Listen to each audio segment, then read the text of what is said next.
ladies, welcome back to Femme Finance. If this is your first time here, I'm Valeska, and around here we talk all about money, power, femininities, and the deeper truth every woman needs to thrive. Today I want to offer you a different perspective about money and wealth. If you stay with me until the end, it might change the way you see your finances forever. They told us how to make money, but it never felt quite right, did it? Most financial advice wasn't written for us, women with cycles and intuition. There is a feminine way to build wealth. Discover it with me. Welcome to La Femme Finance. Abundance is how you live. So, you're smart, you've worked hard, you have learned the tools, but still the breakthrough hasn't come. The problem might be that you don't fully believe that you're worthy of receiving what you have already earned. And let's be honest, no one tells you how deeply your self-worth is really driving your money problems. You don't have a money problem, you have a worth problem. If you don't feel worthy, you will sabotage, shrink, or even delay your wealth. No spreadsheet can fix what you subconsciously think you deserve to receive. You can save more, you can track your expenses, you can even hustle harder. But if you don't discover your money patterns, if you don't identify what's holding you back, then all of your results will be distorted. Because money is more than logic and numbers. Money is also energy and emotion. And if deep down you still carry guilt, scarcity, shame about what you're really worth, you will sabotage your income, you will undercharge for your work, or even worse, you will delay your success without even realizing it. And trust me, I have been declared guilty of all of them. Now let's talk about the foundation of wealth. And we will start doing so by defining three key concepts. First, value. What something or someone is intrinsically capable of providing or offering. Price. What the market is willing to pay based on perception and not truth. Worth. What you believe you deserve. This part is internal. Money responds to value, but value begins with worth. And let me give you a simple but powerful example. Imagine you're holding a delicate flower on one hand and a piece of jewelry on the other hand. Which one is more valuable? Well, it depends, right? The flower can carry emotional value with beauty, scent, softness, even a memory. And the jewelry, it offers a different type of value because it's crafted, it might be rare, it's durable, it offers permanence, symbolism, it offers something else. And which one has a higher price, the flower or the jewelry? Well, that's easy. Of course it's the jewelry, because the market says so. It assigns a higher price to materials, to craftsmanship, to privilege. But here is the real question. Which one is worth more? And that answer only you can have, because it depends.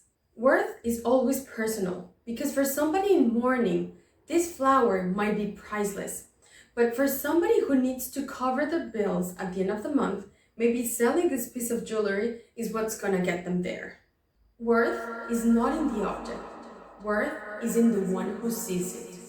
Now apply that to yourself. If you believe you're a flower, you will start acting like it. And yes, on one hand, you can feel priceless and beautiful, but on the other hand, you'll feel disposable. You can be replaced after 2 or 3 days. On the other hand, if you believe you're a piece of jewelry, yes, you can feel durable, you can feel like you're strong, you're also beautiful, but at the same time, you can start depending on other people to assign your worth. But when you know what you carry, when you know about your generosity, your brilliance, what you bring to the table, then no one gets to price you. Because you set the standard, you define the terms, and that's when money starts responding to you. Now, let's go deeper. In La Femme Finance, I use something called the feminine feedback loop. Perceive, appreciate, aligned action, and fulfillment. You can't receive what you don't appreciate, and you cannot appreciate what you have not yet perceived as valuable. We can't build wealth by chasing it, but we can build it by perceiving our value, appreciating it, and then taking action based on that perceived value. If the value you perceive of yourself is low, you will have a hard time generating wealth. On the contrary, when you start perceiving what you actually bring to the table, you will have no problem facing all of the challenges money and wealth will bring to you. Appreciation is what unlocks self-worth. It's what I talked about in this video, and it's the reason why I was able to stop sabotaging my own success. And I'm gonna leave you the link right here so you can go watch that one next. This is where I share the exact shift that changed everything for me. So let's look at some signs that show you have a worth problem. First of all, undercharging even when you know you're great. Do you hesitate to charge what you're worth or even to raise your prices? Second, feeling guilty for wanting more. Do you feel guilty when you spend on yourself even though it's something you need? Third, attracting partners or clients who undervalue you. Do you attract people who don't care about your time, your work, your efforts? I had a lot of that in my life. Fourth, putting off money decisions. Are you delaying all of your investments, all of your big decisions, waiting for the right moment? Fifth, shrinking in financial conversations, even though you know a lot or even a little bit. And last, feeling unsafe when money comes in. These are not money problems. These are worth problems. And you know what? You're not broken. Maybe you're just tying your worth to things that happened to you in the past, to nasty comments you received from people. The good news is that you can change that. It's not for you to carry all of that weight around. So how do we do? How can you reclaim your worth? Well, we start small and we start from within. Start by listing 5 things that prove your intrinsic value, not your output, but your intrinsic value. And then price accordingly, ask accordingly, and show up accordingly. And here's what I want you to remember. You don't have to be more to be worthy, and you don't have to do more to earn more. But you do have to see yourself differently. And when you start moving like a woman who knows her worth, then money and wealth becomes a reflection and not a chase. In other words, it starts with worth and it ends with freedom. And isn't that what we all want?